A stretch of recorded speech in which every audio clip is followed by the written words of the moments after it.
It should be as easy to hire a technical coach as it is to hire a Scrum Master. But at the moment, it really isn't. I'm a technical coach, and I know the work I do is valuable. I enjoy it. There are loads of companies that need this. It seems quite difficult for managers to hire technical coaches, though. Why is that? What can we do about it? Hi, I'm Emily Bache. I'm a software developer, creator of Salman Coaching.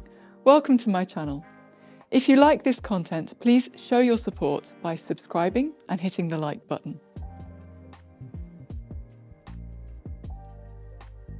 At this point, there are hundreds of thousands of Scrum Masters in the world. And if I want to hire one, I just need to call the nearest recruiter or consultancy company, and I'll have CVs on my desk, like next week. If I ask them for a technical coach, though, I might be met with some puzzlement. You mean a lead developer? Actually, no. I mean a technical person with coaching skills. 20 years ago, it would probably have been about the same if you'd asked for a Scrum Master. Then they might have asked if you meant a project manager. Then something happened around 2002 to 2004 after the Agile Manifesto came out. Suddenly, everyone wanted to buy Agile. Scrum was really easy to buy. I think it needs to be easier to buy technical coaching, and I'm working on that.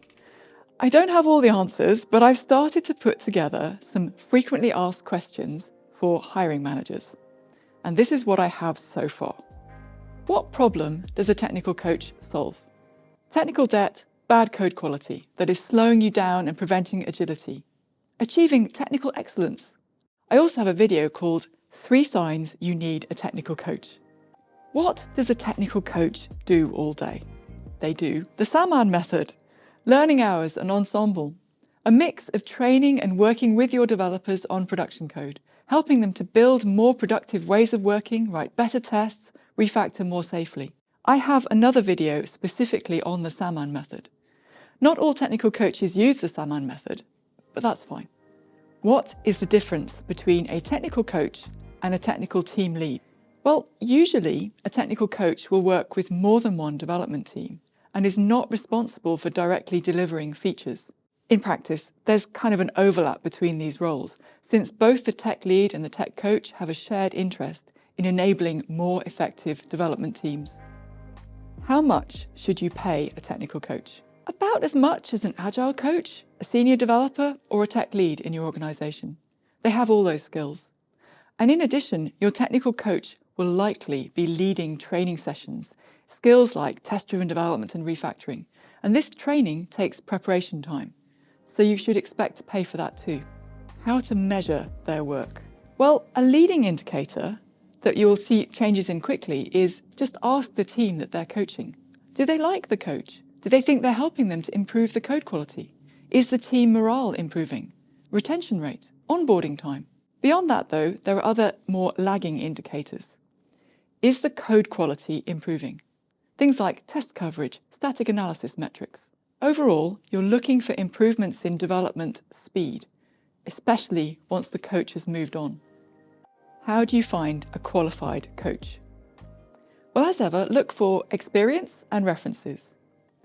When it comes to technical skills, though, don't demand experience of a particular programming language. It's less important that the coach has experience with the specific tools and technologies the team is using. What a coach does need to know is how to develop software iteratively and incrementally, for example, with test-driven development.